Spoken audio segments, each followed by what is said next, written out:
Go ahead and ring it. Thank you, Michael.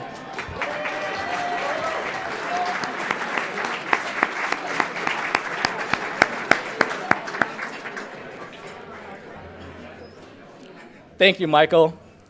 Good afternoon, and welcome to the City Club of Cleveland, where we are devoted to conversations of consequence that help democracy thrive.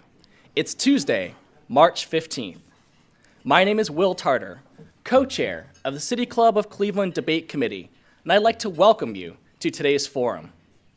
Last year, Cuyahoga County Executive Armond Budish announced that he would not run for re-election, launching a race for who would be just the third person to hold a seat in the new county executive structure. Home to 1.2 million people, Cuyahoga County has a rich history and is home to some of the nation's leading public, private, and nonprofit institutions. The winner of the general election will play a large role in shaping its future. Leading up to the 2022 primary election, the City Club of Cleveland will be speaking with all three candidates running for Cuyahoga County Executive. Today, we feature Democratic candidate Chris Ronin.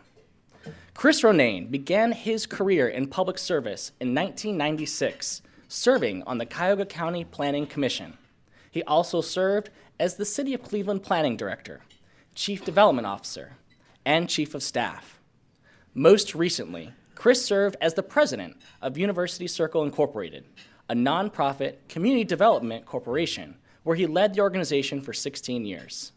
Chris earned his bachelor's degree at the Miami University School of Business Administration and a master's of urban planning from the Maxine Goodman Levin College of Urban Affairs at Cleveland State University. And today, he is here to explain his platform and why he deserves your vote. Members and friends of the City Club of Cleveland, please join me in welcoming Chris Ronin.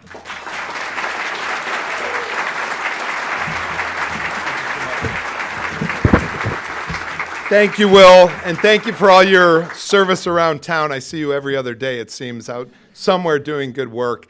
I'm humbled by this turnout today, and I want to just thank you, friends, for being here. It truly is humbling to see this crowd of friends. And for those that we don't know each other yet, we will get to know each other. I want to specifically say to students that are here today, including my daughter, Audrey, thanks for being here on your days off. It's important. I want to start by just acknowledging two things on this really momentous day in a couple of ways and the gravitas of the times we are in. One, today is a day of remembrance as deemed by our city and county. In this very hour, in the 12 o'clock hour, several faith-based institutions and community leaders are gathering in memory of lives lost in Ohio and around the world in the pandemic. And they're also recognizing all survivors through these unprecedented times. Today in Cleveland, it's officially a day of remembrance and resilience. So I want to recognize the 37,410 lives lost in Ohio to the pandemic and their families. I want to also recognize the many caregiving hands across this community, the state, nation, and the world who are helping us get through. You can join our community remembrance today at 7 o'clock at Cleveland Music Hall. At 6 o'clock, amber lights will adorn our bridges downtown, and if you happen to pass by, just remember in solidarity those we've lost on this day of remembrance. Second, speaking of solidarity, I would be entirely remiss if I didn't preface my remarks by saying that my heart, like yours, goes out to the people of Ukraine. Right now, and to our allies also throughout the world. Right now, they're fighting the fight that none of us ever wish to fight for their lives. I visited Ukraine Village in Parma 2 Sundays ago here in Cuyahoga County and met with a Northeastern Ohio resident named Alex, who told me in a pew he was born in Kyiv. My heart is with Alex today and all of Ukraine, today and always, while this invasion goes on and this devastation lingers. We're all a part of Ukraine. Give what you can to the humanitarian efforts if you can. Go online and find out how. Our family gave this week to the International Red Cross and to a local organization, MedWish, that's sourcing medical supplies in the region. There are countless local international organizations, local and international, lending a hand. So to our brothers and sisters of Ukraine, you are in our soul. Slava Ukraini.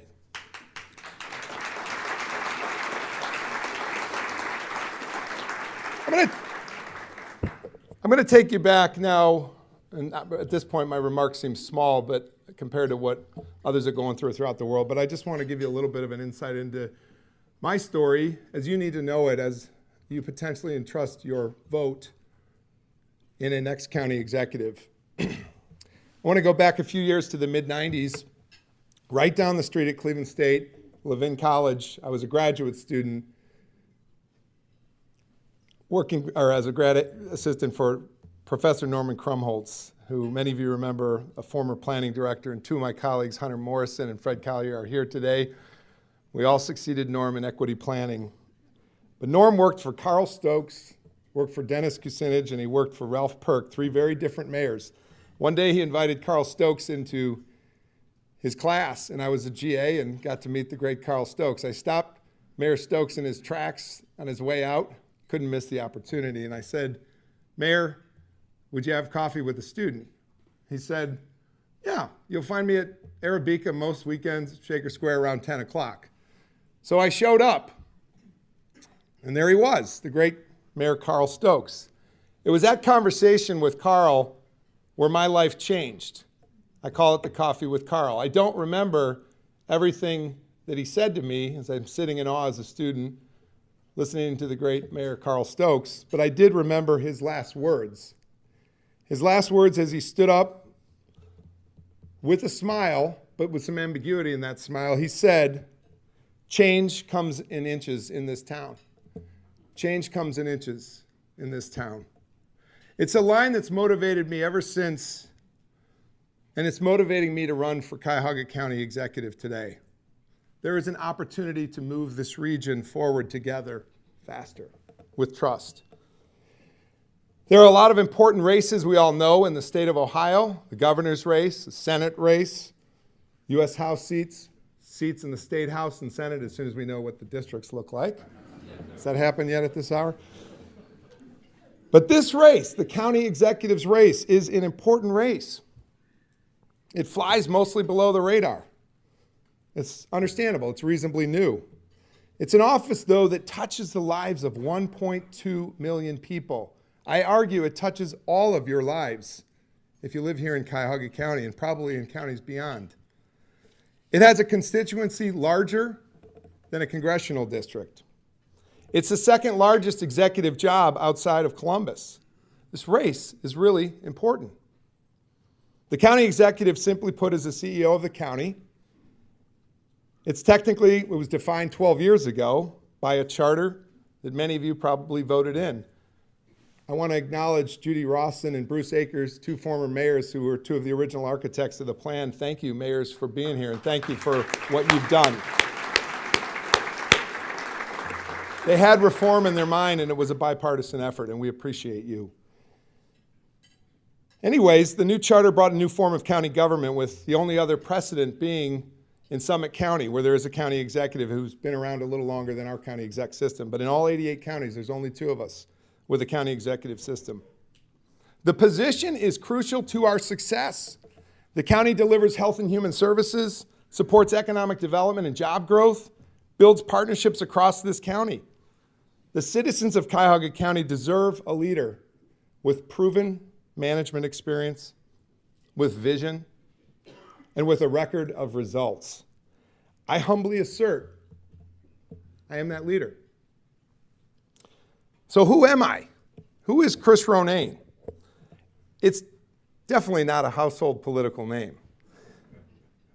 The guy who became the first county exec once even said to me, "Look, I know you're Irish, but nobody else knows you're Irish." I actually am Irish, but happy St. Patrick's Day just the same this week. But I knew what he meant. You don't have that ballot name. So who are you? Well, I'm the son of two small business owners whose father's parting words when I left college were these: go out and make some mistakes. Scratch my head a little bit on that, Dad. Go out and make mistakes, but what he was saying is take some risks. Be bold. And it paid off. I'm a kid whose parents also took some risks to get me to where I am. They led by example. I'm the guy who dedicates this campaign to my mother, who passed this last year, our mother, Natalie, and our family. I'm the son-in-law and stepson of two immigrants who came to this country and made a go of it. My father-in-law, Gus, here with his wife, Barbara, from Lebanon, came over as a kid and made a go of it in this country and served in public service. Thank you, Gus. And I'm the husband of Natalie Ronayne and the father of Audrey and Joey and their hockey coach. I'm a friend of many in this room.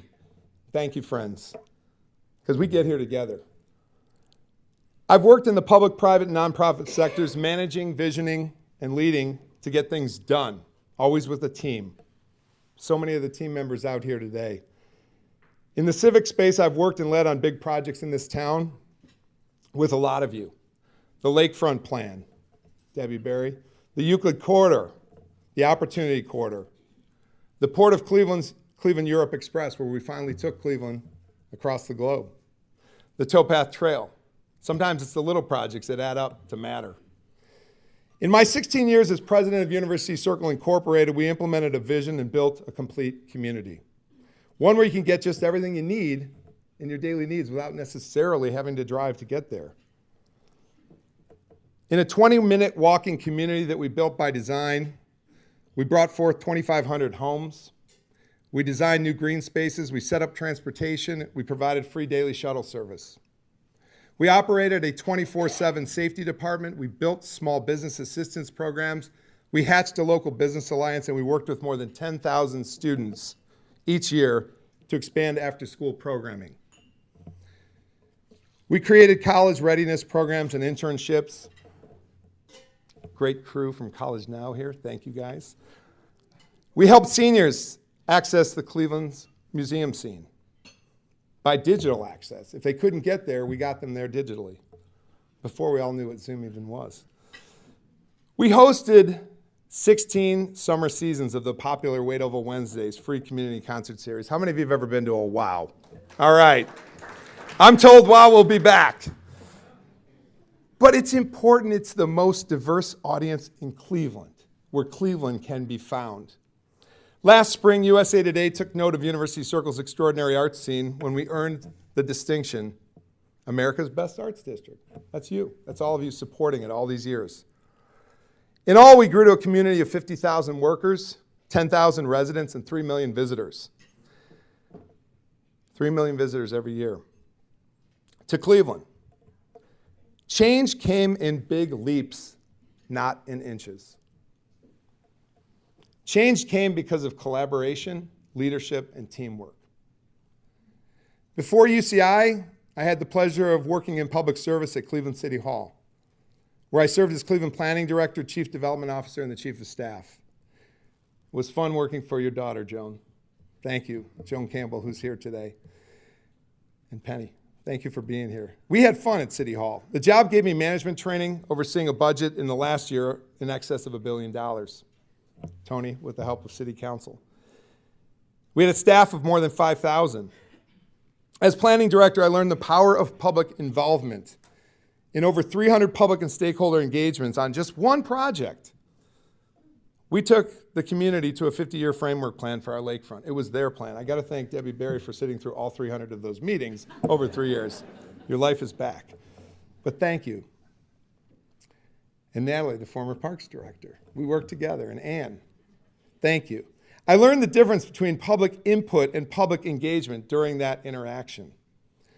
The latter, public engagement, being the true vehicle for community development. It's not just a minute at the mic. It's about true public engagement that builds. I'm going off topic and script for a minute, but I'll tell you a story about 88 acres out on the lakefront where hundreds of citizens said, we need to save this. They're birders. They wanted to see migratory birding happen. We sort of looked at first, what are you talking about? And then we learned, and we did.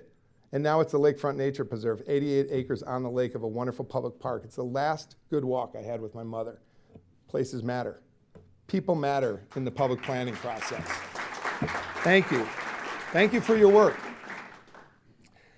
I'm running to be your next county executive because I think we can do this. We can do it better. We can do this together. My platform is simple. A healthy Cuyahoga, underline healthy, rooted in our region's two greatest strengths, healthcare and fresh water. With renewed focus, we can move from disparity to prosperity if we take an all-in approach to a healthy community. The pillars of a healthy Cuyahoga are healthy communities, a healthy economy, and a healthy government. Working together, we can realize a healthy Cuyahoga vision. It's all of us. Healthy communities have healthy people, healthy towns, and a healthy climate. Years ago, National Geographic demographers wrote a book called Blue Zones. They chronicled places in the world where adults were living longer, healthier lives, living into their 90s in high percentages and past 100. Why not here? Locally, my friend and former Cleveland Planning Director, Fred Collier, often said, our health outcomes shouldn't be determined by our zip codes. You are so right, Fred. You are so right. People are living longer in places where there is access to fresh food as a first choice, not a distant choice. Where fitness is promoted not just by fitness centers that cost money to go into, but by sidewalks and trails. It means building places of social interaction. Stadium, surround sound now. Social interaction as an antidote to isolation, more important than ever. One of the largest public health problems, according to our partners at Metro Health, promulgated by sedentary living and pandemic, is isolation, which brings on the onset of mental health challenges more and more, and addiction. We need to keep people socializing. Leads to longer living. Healthy communities address the health and human service needs of our people across the age spectrum, from infants to seniors. We all know that we have an epic problem of infant mortality in the shadow of some of the world's premier healthcare institutions. Kristen Farmer, who is here today, thank you, Kristen, came to me one day while she was working at UCI, and she said, I have a passion to give moms a healthier birthing experience. Nothing could be more important. I supported her notion. We talked about it. She became a civic entrepreneur, and she founded Birthing Beautiful Communities, building an army of doulas to support particularly Black mothers. Thank you, Kristen, for that great civic idea. Thank you.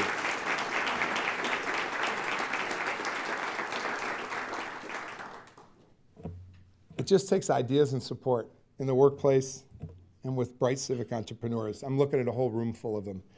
I will invest in the BBC and other organizations to help with early stage wellness and fight against institutional racism built into our systems. If my friend Nan Whaley can deliver universal pre-K in Dayton, why not here? At UCI, we're focused on early initiatives, learning initiatives. We worked with 13 preschools in the nearby neighborhoods, working with young learners to reach a command of 500 vocabulary words by age 5. And they're doing it. Why not everywhere in Cuyahoga County?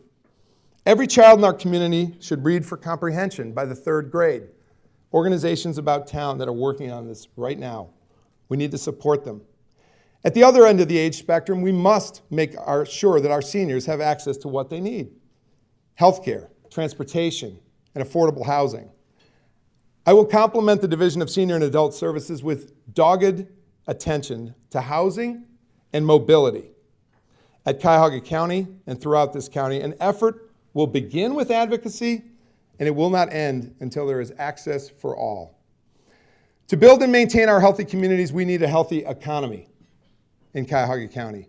Workforce training and development, job access, talent retention, innovation, cultivation of small business, and growth in supplier diversity. In all of these areas, the county can and will play a larger role. We will foster and develop a Cuyahoga Works strategy around these goals. We'll work with our network of community partners, you, in the nonprofit community, in the labor community, in our primary schools, community colleges, universities, and make sure we're getting it right. Aligning our Cuyahoga work strategy to our key industries and competencies ultimately will translate to more people working with better paying jobs, more retention, talent, and more community wealth building. The best antidote to today's labor shortage will simply be bridging skill gaps and producing better paying jobs. I want to call out our small businesses as one of the pillars to a healthy regional economy. I also want to call out supply chain and supply diversity.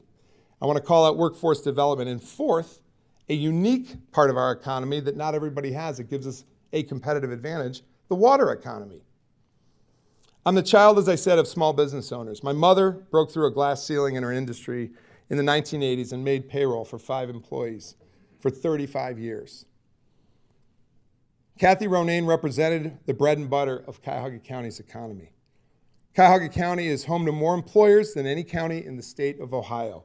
31,780 employers employing 669,000 people in Cuyahoga County.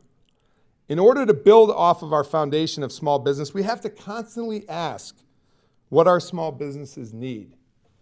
Over 20 years ago, I did that when I worked for the county and the county commissioners back when, in better days, to pilot a division of employer resources at the Department of Development, employer resources.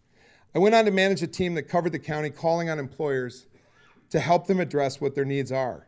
Training, transportation, lighting, loading docks. We built a partnership I will bring back.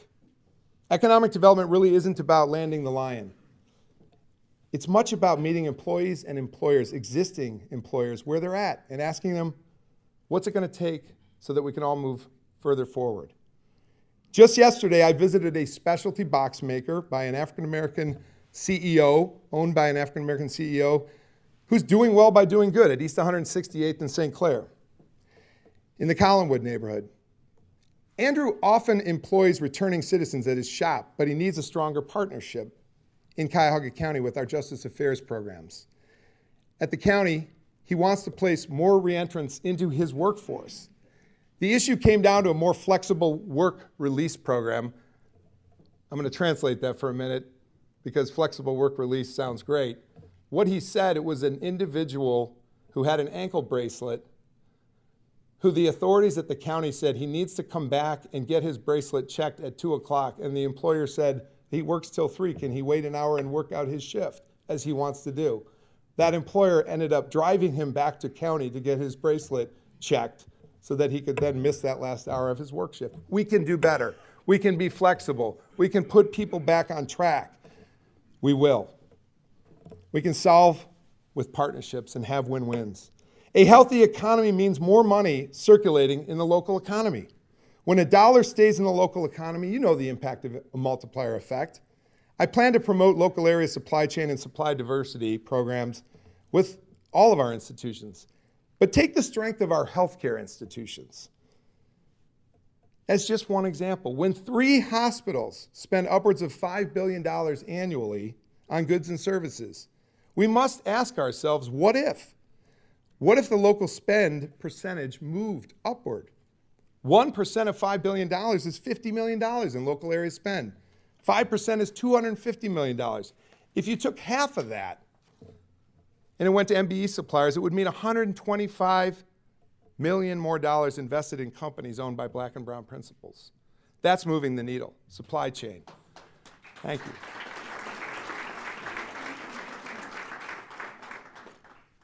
We know that our businesses need workforce talent to stay competitive, and that skill creation begins with students and continues with adults looking to retool and skill up. At UCI, we worked with local employers to employ scores of summer students in Future Connections, our college career and readiness program.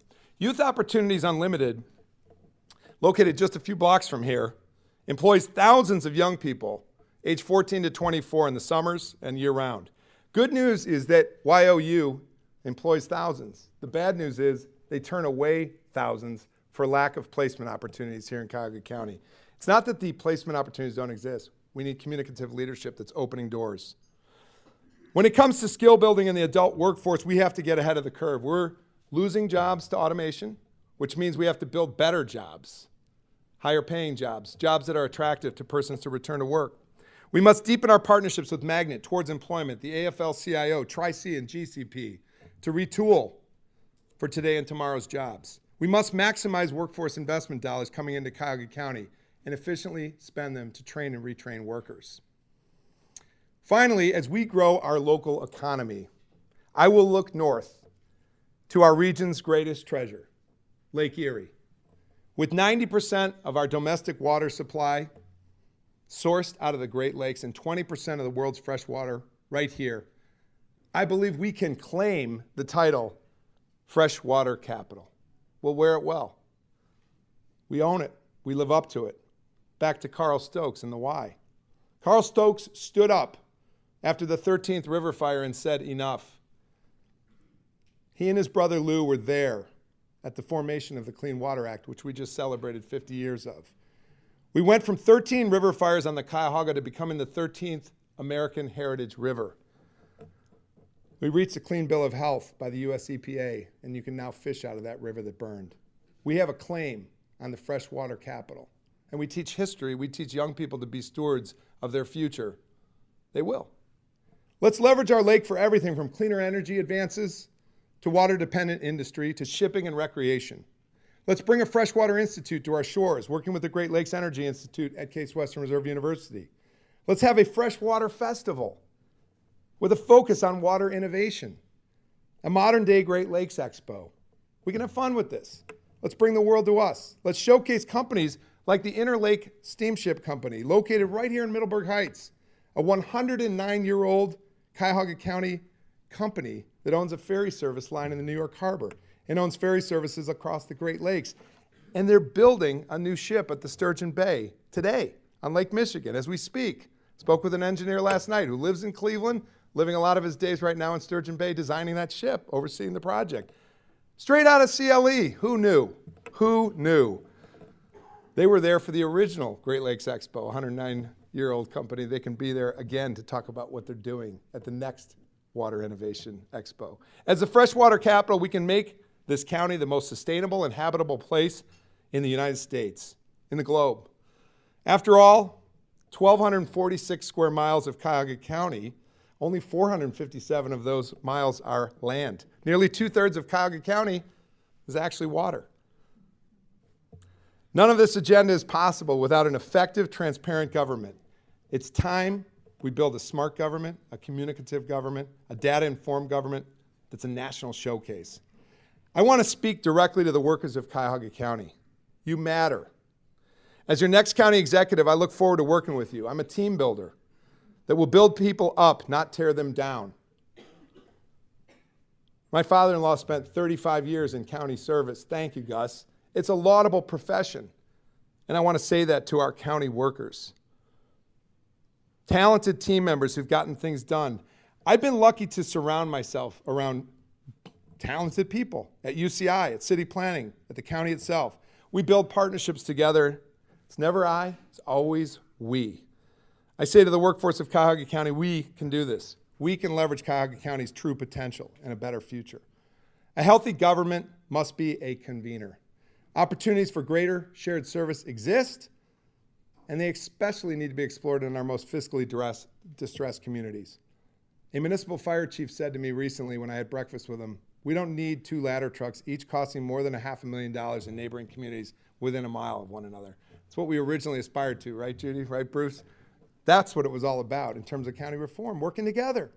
Told the chief, let's work together in partnerships to lower costs and make sure that we ensure we save lives.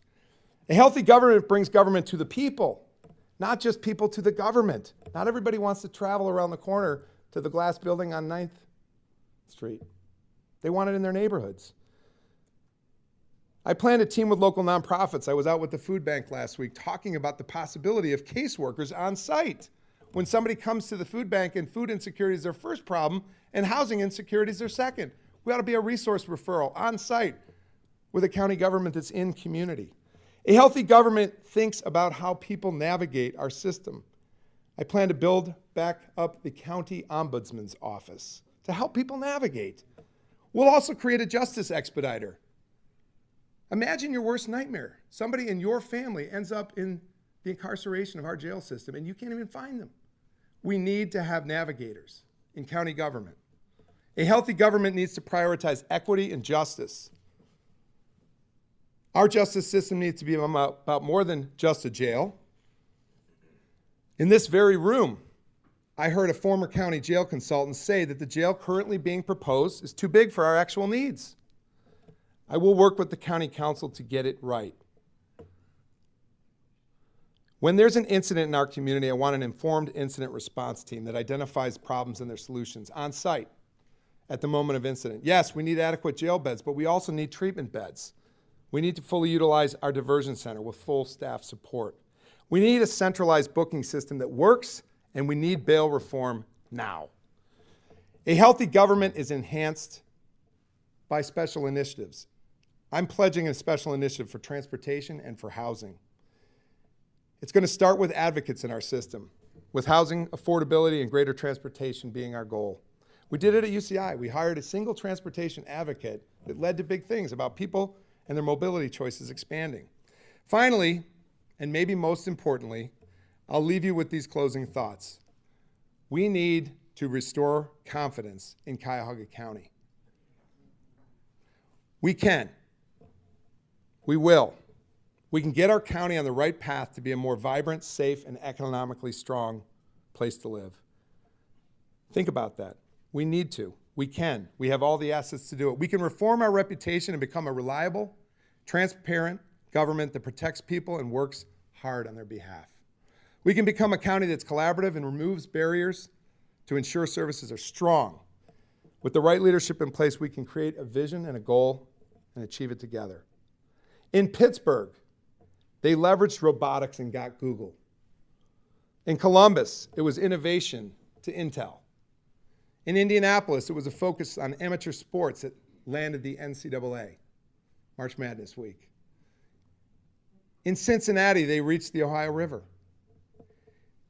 In all of those cases, leadership made a difference. County officials, mayors working with citizens, labor, businesses, universities, public-private partnerships where leaders lead. But the one thing that none of those leading regions have is what we have. The world's greatest body of fresh water at our front door. The Great Lakes, the Lake Erie shores, the big next. If we work on it, it's just one of the big ideas that we leverage for a vibrant future. In the next county government, the sum of the parts will no longer be greater than the whole. With leadership, we will fully leverage who we are as a region. A freshwater community, a world healthcare hub, a nationally recognized arts community and parks community, a globally unique university community, manufacturing in our DNA. And we will think big to deliver the new Cuyahoga, a healthy Cuyahoga. We can and we must think big. Not doing so is the only thing that's ever held us back. And those days are behind us. Here's to our future together. Thank you.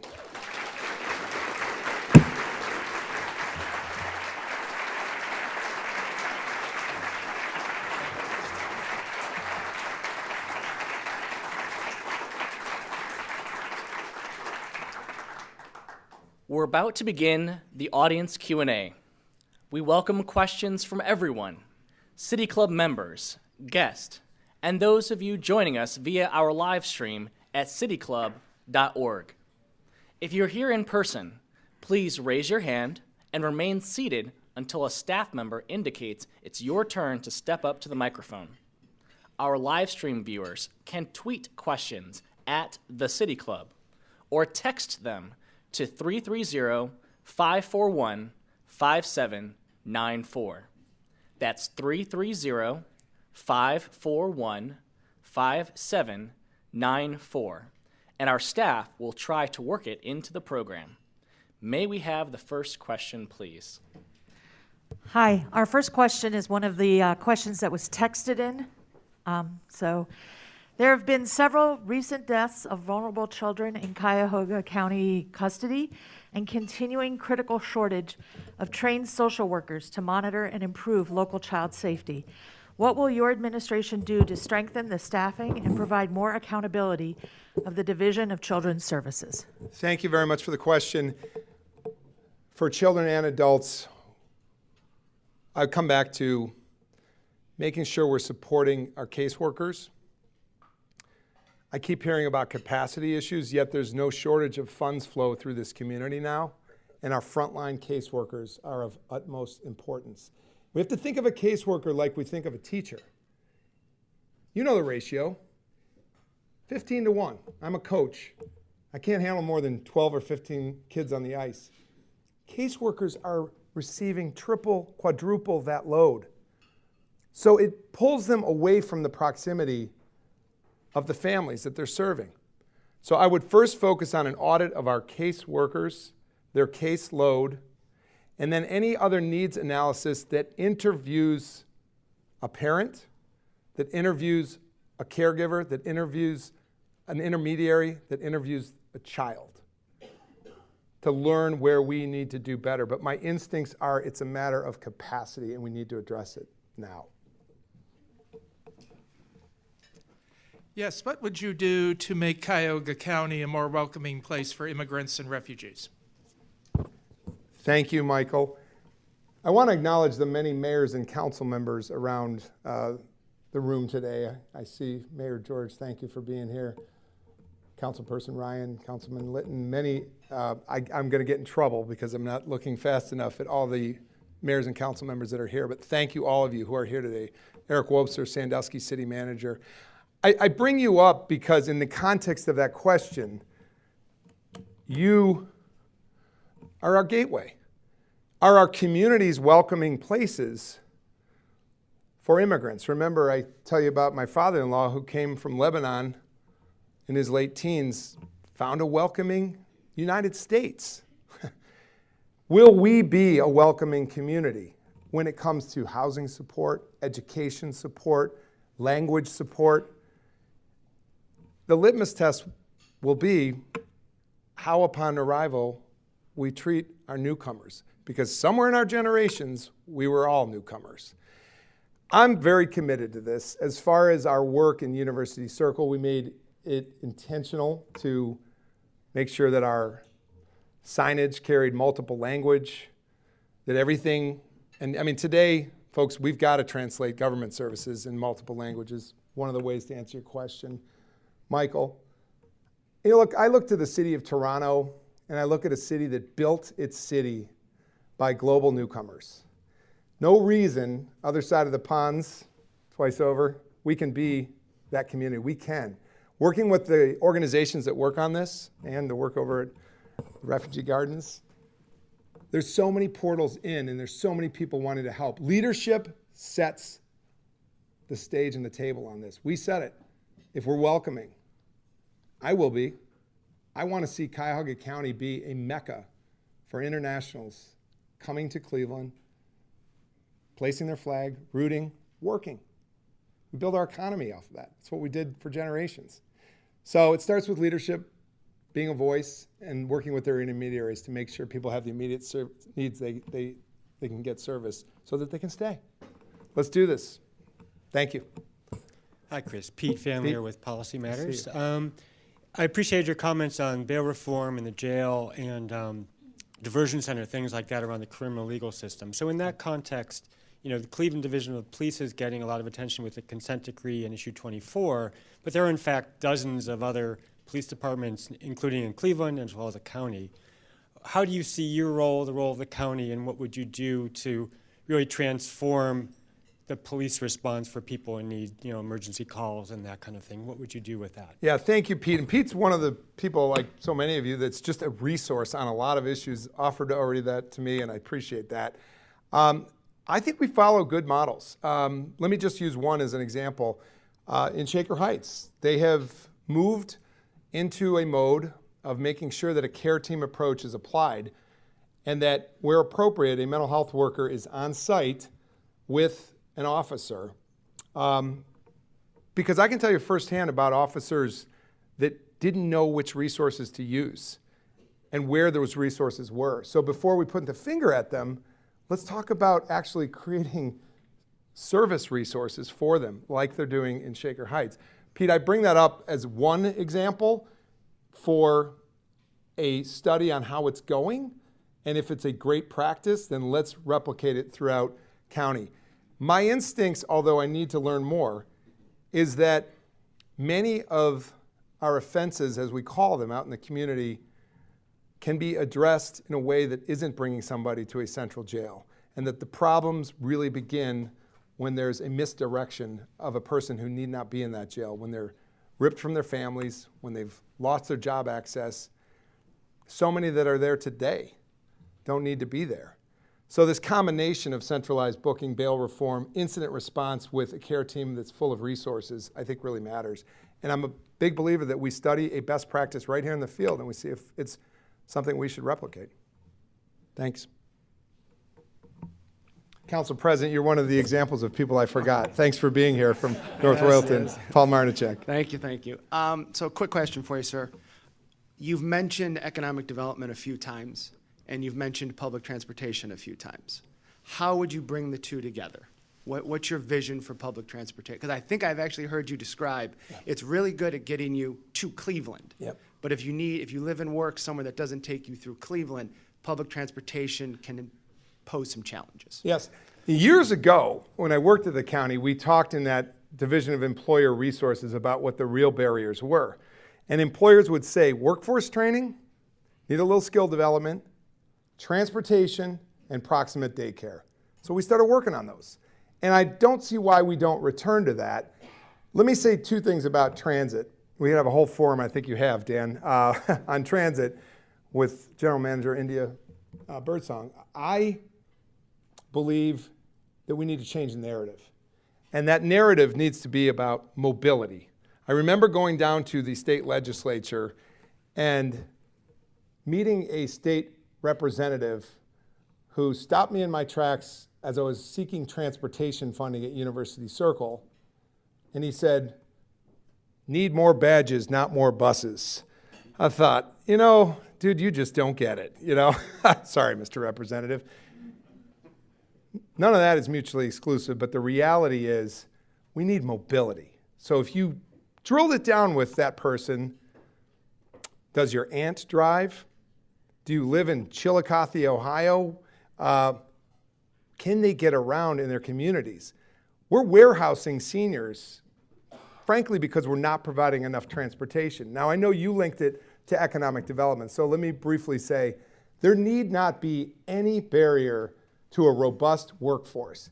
And we know that whether it's Amazon HQ or whether it's any of our smaller or mid-sized businesses, they're looking to expand transportation mobility to their workforce, that is not a barrier. We also know that trends are such that younger generations don't want to spend every waking hour outside of home and work in their automobile. I don't even want an automobile. Let's look at multimodal choices. That's why I want a division of transportation, to link it to everything from economic development to senior services. Thank you. Critical part of our economic infrastructure. Thank you very much for your inspired vision. I wanted to get back to the thorny issue of the jail. Are you convinced that we really need a new jail, given that a lot of the problems don't seem to be about the physical plant itself, but other issues? And do you believe that the decision about the jail should be made by the new administration, not now? I will say I have yet to be convinced because I believe there's more information to be conveyed. And I say that and choose those words somewhat carefully because I think that this is a matter where I can't say to you right here from this podium today, yes, let's build anew. I can't say that because I haven't seen probably what you haven't seen, which is enough information as evidence to the facts. Now, a few of you have sat down and talked to me about merits and the case for support, and I appreciate that because that's all I have right now. But what I want to see and what I commit to you is that if we have the chance, to your second question, if the decision is not made, that all of that information will be faithfully conveyed to the taxpayers, to you, the residents, constituents of Cuyahoga County. So we make a decision together. Thank you very much. I'm Leslie Unger, Akron. When I go back to Akron and I say that I was here to hear, the candidate for commissioner, they're going to ask me why. Why did I come? And I think that's a bigger question. You alluded to it, but I wonder if you could answer it more directly, whether it's Akron or anywhere outside of Cuyahoga County. Why does who is commissioner matter to Northeast Ohio and beyond? Because first and foremost, our region is Cleveland, Akron, and beyond. Our Great Lakes as a strategy is a regional strategy. Our economic development is a regional strategy. It's a multi-county strategy. Our transportation, our airport service is a regional. It's all these things, workforce, infrastructure, transportation, regional. So I've taken the time to speak with the Summit County Executive, Eileen Shapiro, and I'm glad she gave me the time to talk about the job. And I actually talked to her predecessor a while ago about this. It's all about getting ready for this job since we hatched county reform. So why it matters is we're a regional network of all the aforementioned. And when I mentioned those 669,000 workers working for 31,000 employers in Cuyahoga County, we can be darn sure a lot of them are coming from Summit County. So the infrastructure matters, the safety matters, the vitality matters across county lines, right? It's only a geopolitical map that delineates county lines. Economies don't think about county lines. Environments don't think about county lines. So let's think together about our regional future. Thank you. Wow, Tom. Mr. Ronayne, good to see you. Good to see you. When the original Medical Mart, don't call it the Medical Mart, but when the Medical Mart was built, you were originally publicly very supportive of it. I mean, one comment I think that I extracted from an old Cleveland.com story, it speaks to who we are and where we're going. Well, obviously, fast forward now to a more disappointing reality here. Do you believe millions more should be spent to repurpose it and have it be complementary to the existing convention center? Do you have another specific idea for how it could be valuable and productive?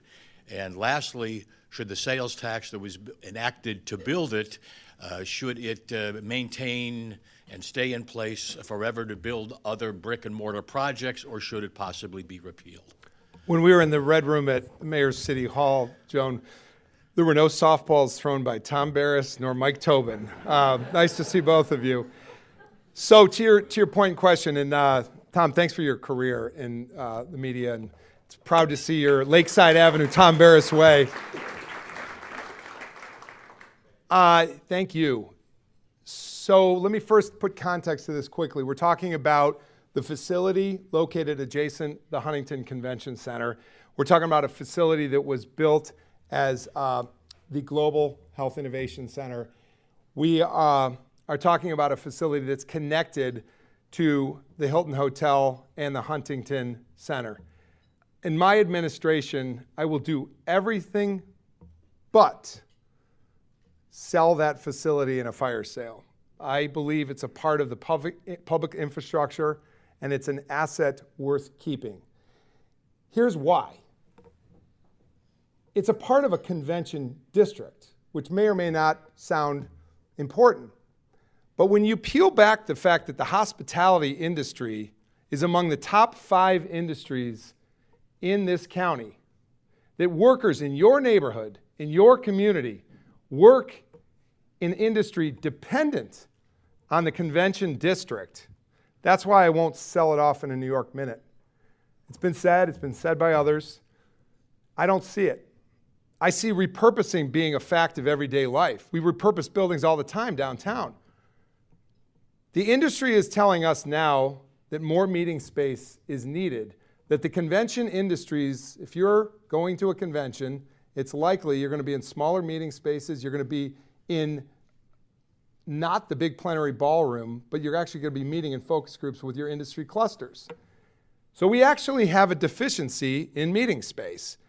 And I believe that building, better than its current service today, as a bullpen for those awaiting jury duty, as I sat there thinking about what a bad use, but as a jury duty person who was called this during this campaign, I do think it's got a future as a part of a convention district that's a part of travel and tourism, that if nothing else is a part of the economy that's growing and persons in your neighborhoods and your communities who work there. This is ultimately a facility that will be about jobs. I wouldn't sell it. Thank you. Follow up the sales tax question. Should the sales tax remain in place? You call. You're the moderator. Okay. For Mr. Barris, he does have a street named after him. Tom Barris Way, Lakeside Avenue, East 14. Tom, thank you. On the sales tax, again, put it in context. There is a quarter-penny sales tax that was expended and is set to sunset in the not-too-distant future that was utilized for that facility. I believe where you were going with that is that it's been proposed as one source for expansion, actually to become permanent part of our sales tax, which would keep us at 8% sales tax in order to pay for the $500 million proposed jail and probably another $500 on courts and ancillary services as a part of the Justice Center. That $1 billion, the claim is to potentially use that quarter penny for that purpose.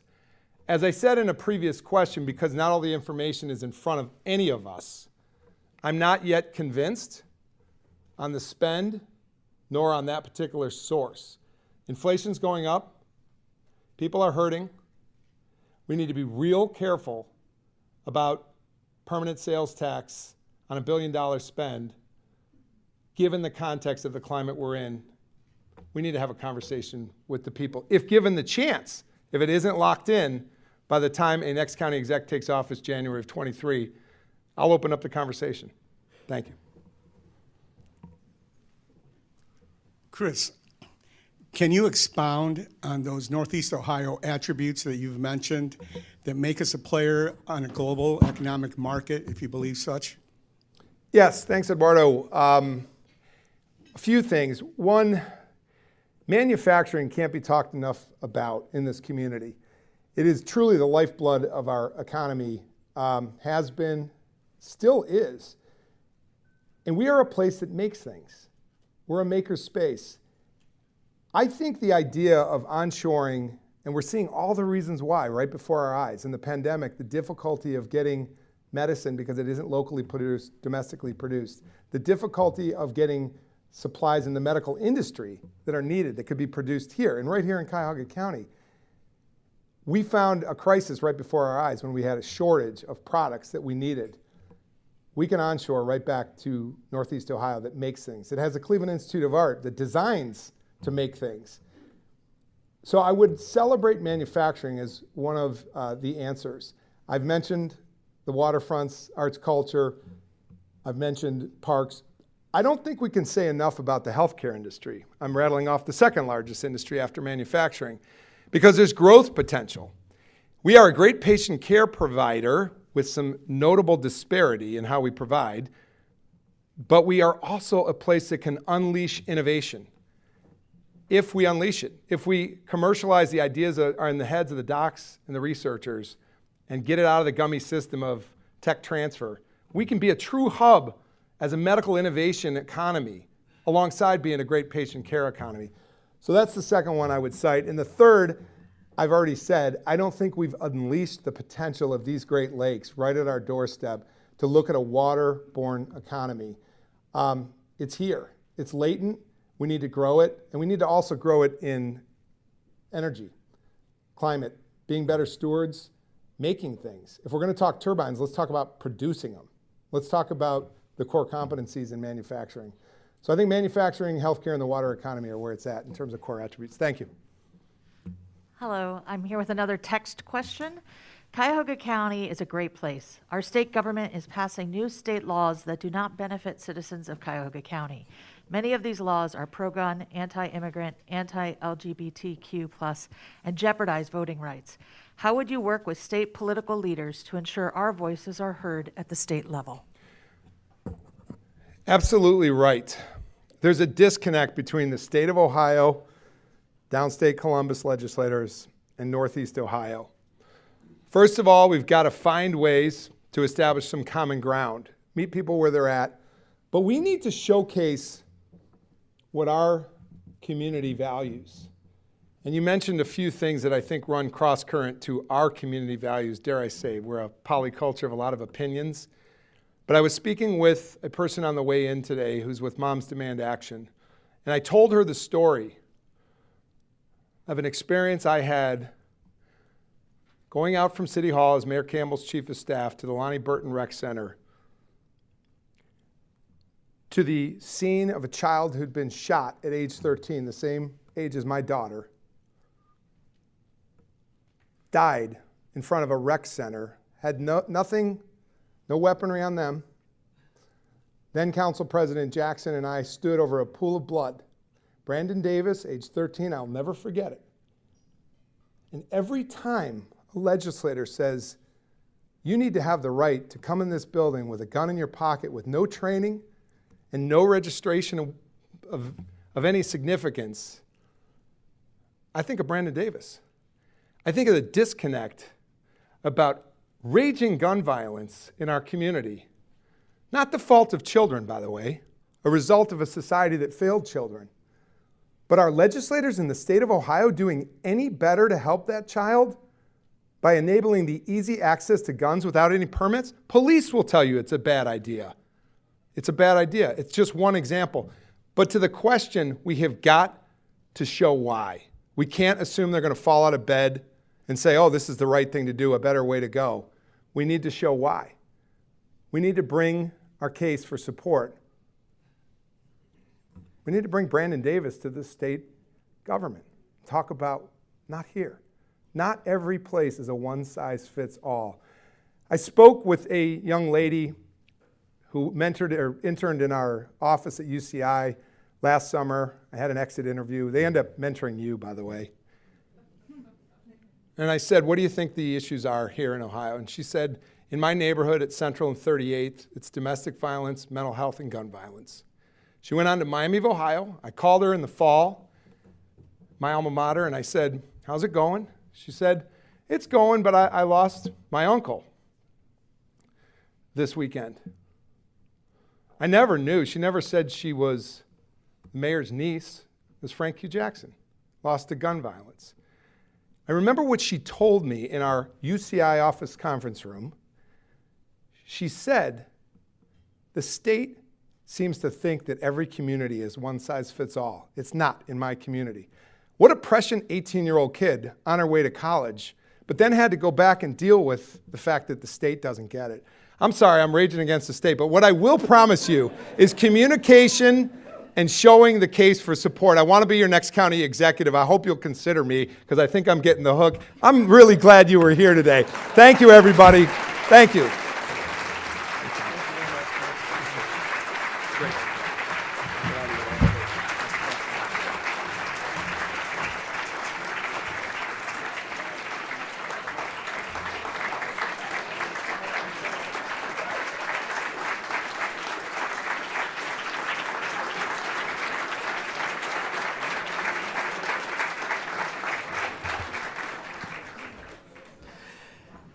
Today at the City Club, we have been listening to the first of 3 forums leading up to the 2022 primary elections, featuring candidates for Cuyahoga County Executive.